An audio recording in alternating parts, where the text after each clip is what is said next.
Previously on the RS Francisco channel.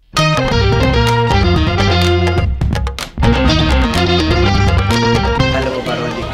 Paulate. Ginaganto ko yung ilalim sa akin kasi natusunog eh. Ayan o.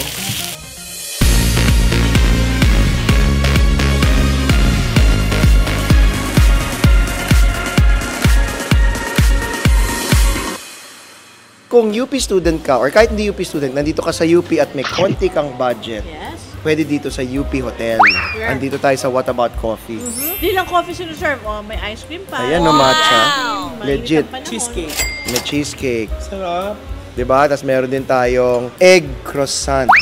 Ayan o, mainit pa. Sarap. Ito, 189. Ako yung sa akin, 169. Matcha.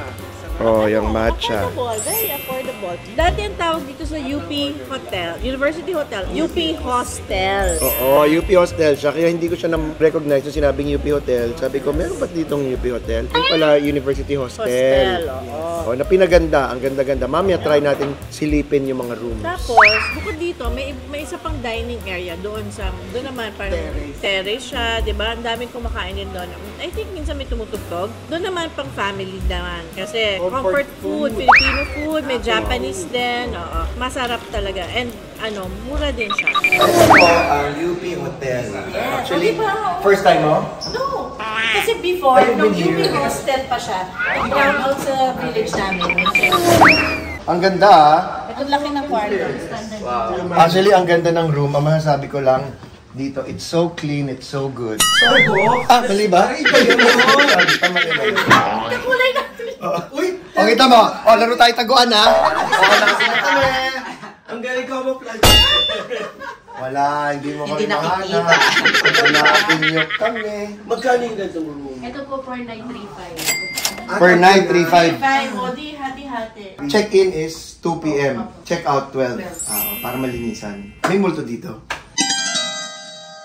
Kasama na yun sa perks. Dapat kasama yung perks. Wala po.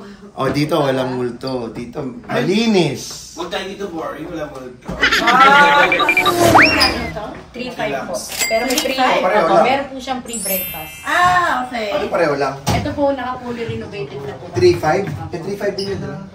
Pero wala pong breakfast. Walang breakfast. Walang breakfast. Oo. Tsaka Tatlo naman yung kama doon. Deluxe. Tatlo naman yung kama. Tatlo kama, walang breakfast. Yun ang trade-off. Tapos may TV pa dito. Dito may TV din doon sa kabila. Tsaka hindi orange ang curtains. Yan, makikita. Dito tayo, kasi Hindi na tayo mag-chameleon. Ang ganda ano yung pinakamalaking room niyo? Meron ba? Meron po kami presidential suite. Pwede po nga. So sa lahat ng mga nanonood ka, blessing, kung nandito po kayo sa UP, kahit hindi kayo estudyante, di ba po? Ma'am? pwede Kahit po. hindi kayo estudyante, kahit taga Pwede po mag-walk-in ibang dito. college kayo, or kahit hindi kayo student, pwede kayo mag-walk-in dito at pwede rin kayo mag-walk out. So yun pwede nyo gawin. Ito po yung pinakamalaking room, ma'am. Tawag nito presidential suite kasi kasama niyo po dito sila FVR. dating Sila, Manuel L. Quezon. Nandito po, katabi niyo lahat. Ang laki naman. At maganda, bagong renovate din to, sure ako, kasi it's very modern. Maganda. Ito yung matigas na higaan, di ba? Kita mo, matigas na higaan. Dalawa yung CR. Pwede magmadyong dito. Ganda, Ganda ng terrace. Pwede dito mag-party. Maraming salamat pinakita sa atin ang kagandahan nitong UP Hotel. UP Hotel ng tawag ngayon, University Hotel. So, Types of rooms. yes. From deluxe to standard to presidential. So, alam natin, ito yung mga hidden gems sa UP na gusto namin ipakita sa'yo. Na even ako ngayon, wala makikita. Yahoo! Kakaloka. Ano masabi mo? I love it. Nakapunta ka na dito? Hindi. Noon pa yun, matagal na yan. Pero ngayon, ang ganda ng pagkaka-renovate. Maganda siya pang staycation. Nag-iisip na nga ako kailan Hanapin lang po ninyo mga ka-blessing sa Facebook. Ito po yung link. University Hotel. Hello mga ka-blessing! At tuloy-tuloy ang rampa natin dito sa UP Diliman! Diba? Ganun dapat! UP Diliman! Walang titigil! Tuloy-tuloy lang po! Ganon! Gagawin namin mga ka-blessing, kikwento namin yung mga fondest UP memories namin ni Henry, na kasama ko sa UP sa Mascom, si Harleen, nakasama ko sa Dulaang UP. Yes! At kikwento namin dito kay Poca at si Jason kasi hindi sila taga-UP. So gusto kong ma-feel nila kung ano talaga ang buhay ng mga taga-UP. Ito, Sunken Garden, ang pinaka-iconic. Aside from the oblation, kasi dito nangyayari yung Feb Fair. Tsaka every week talagang ano to eh. Dito dami nagte-training ng mga sports, ganyan. Families nagpupunta rito, magpi-picnic every Sunday. Today is Sunday as we shoot this. Madaming mga nangyari dito. Maraming nagsimula dito na mga sikat na ngayon na mga bands. Yan. What's your best memory of it? Of it all? Ako, one fair, nagpa-rent kami ng mga laser guns. Tapos, social laser gun. sorry naman. Mga laser guns, tapos pinarent namin yun, tapos tumatakbo lang yung mga nagre-rent, baril-baril, tapos mag-vibrate at mag-iilaw yung dito nila. Pag Masaya. nababay, natamaan sila. Ibig sabihin natamaan sila. Fed fair yan? Oo, fair siya. Masaya. So parang 25 pesos or 35, ganun. Ang saya na, ang enjoy. Na-experience namin yung mag-business dito sa fair. Ako naman, ang memory ko dito is, kasi yan ang Vinson Hall sa Ayan, likod natin. Diyan kami nagre-rehearse ng Live Aids. Okay. So, ang rehearsal 8 p.m. matapos ang mga 12. Dito na kami magpapamorningan. Dito kami chichika. Wala pang blanket-blanket na Sa ganito. Sangke? O, sa akin, chikan lang dito. Wow. Siguro kung may chichirya, swerte na. Under the moon. Oo. Oh, I love Diba? it. Ganun lang kami. Pero memory ko dito kami nag-ROTC. Dati kasi required ang True. CMP eh. ROTC siya pero ang tawag na yun. Pero dati sa amin, CAT ba? CMP. CAT High School yan. CAT High School. CMT. Kayo, ikaw. Ako naman, ang memory ko, wala Dito sa dito. Lost in memory siya. sa ako, sa STI ako. Ang pinakatambayan talaga namin is Gateway. Wow! Aircon! Ma-share ko lang. Sa STI, yung STI branch na pinag-aralan ko is yung pinakaunang branch sa STI, which is sa Cubao. Oo. Kaya sa Gateway, 20th Avenue? 15th Avenue? 20th? Sa may farmers lang. Doon. Sorry. Pinasosyal mo pa. Iba yata. Pinasosyal mo pa. 20th Avenue.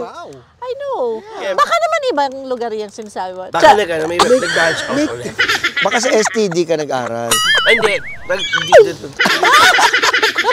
Oo naman, tumatambay kami sa Tulay. Nepo mo Tulay? sa Tulay. Tapos doon kami nag-hangout. May mga nagtitinda doon. Malapit sa Malacanang. Hinahanap nila doon yung pulis. Sa ilalim ng tulay!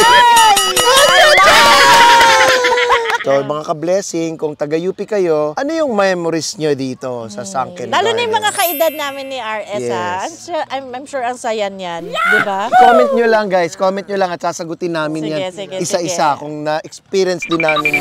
Playtime ko to. Meron kaming play kay Clint. Tama ba? Clint Ramos. The Tempest. Ako yung leading man, leading lady ko to. Partner in love channel. Tapos, magkikiss ka. magkikiss kaming ganon. Sabi ko, ganon na. Magkikiss pala. Oo. Sample. Yak! Grabe yung Hindi. yak! Pag-kiss ko sa kanyang ganon, nilabas ko yung dila akong ganon. Tapos may kasamang fisherman's friend. Yung mentol. Pinasa ko sa kanyang ganon. Alam mo, Tapos, tinayaan ko siyang ganon. Sabi niya sa akin, buti na lang, wala nang line after that, magbo-blackout na or e-exit na kami. Wala, hindi ako nakareklamo sa kanya or ano, kasi parang na-shock ako. Parang, si RS, kinis ako. Nang ganun, may tang. Yeah! gusto mo makita yung kiss na ginawa natin? Tignan namin. Sige, come on.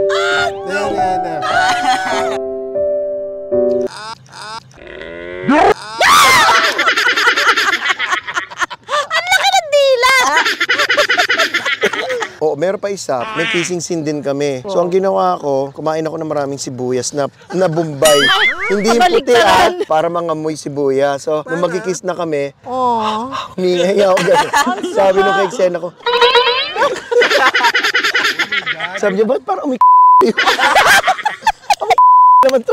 Na-imbar na pag fade ng lights, ay nagmura, narinig ng mga audience. Talaga pinagalitan ako ng Award. Laro-laro lang, playtime lang. Buti na lang pala sa akin, fisherman's friend. Diba? Thank Paano you, ko thank you. Ano pa yung sa'yo?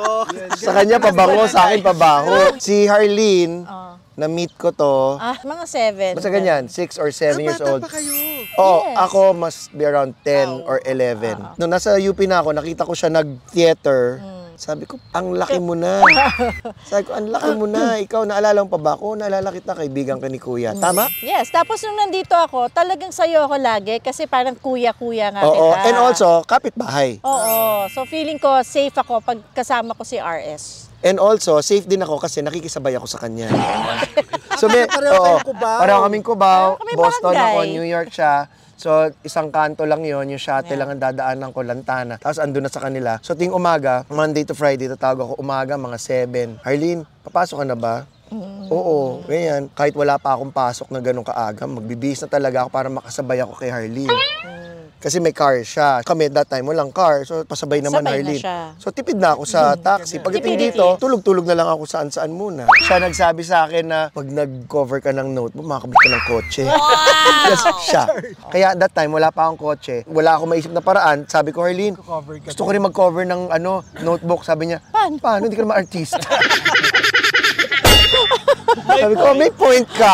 Walang bibili. Walang bibili. Oo. May point. Diba? Paano ko nagpumilit ako, di wala rin yung bumili. naging nag-drive sa'yo na magpursige talaga. Oo, yun talaga. Kasi ang ko talaga, short-term goal ko, magkaroon ng kotse para magawa ko yung ibang mga projects that will lead to my long-term goals. Ang galing, no? Guys, may isa pa kaming kwento dito ni Harleen tungkol sa earthquake na kung saan nagiba rin pati sa Baguio yung Hayat, yung Hayat. So kung alam niyo yung mga ka-blessing, anong year, paki-comment please sa baba para ma-sure ko kasi hindi ko na medyo magulo na yon. Pero ang klaro sa utak ko po, Sir Tony Mabesa, the National Artist for Theater, tinitrain kami. Biglang dumating si late great Rolando Tino, nagkumanta siya ng parang Italian na may word na Aria, death. parang Oo, may word. Parang muore, parang ganyan. Kumanta siya ng malakas, muore! Pagkanta niyang ganun, parang on cue. Gumanon talaga yung FC. Pinila ko talaga si Harleen. Sabi ko, tara dito tayo sa ilalim ng Ng desk. ng desk.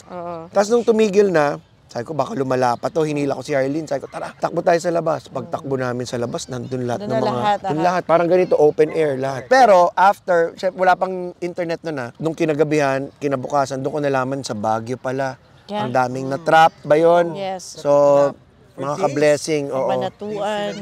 If you're spared sa mga ganyan, be thankful lang all the time. Dahil Yes. we're yung guardian angel natin, Holy Spirit, Padre Pio, and everybody else, ginaguard pa rin tayo. Hindi na naman tayo sa time, mga ka-blessing, pero, you know, sabi nga ni Mama Ogs, every gising is a blessing. Ayan. Kaya maraming salamat, sinamahan niyo ulit kami dito. Magkita-kita tayo sa channel ko. I love you guys, and thank you, my dear friends. Thank you. Thank you.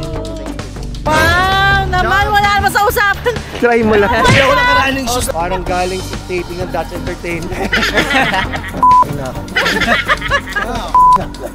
Kailangan ko na mag-CR. Nag-CR na talaga ako. Si Marita, ano ba istorya niya? Ayaw niyang pinag-usapan siya eh. Ayun na!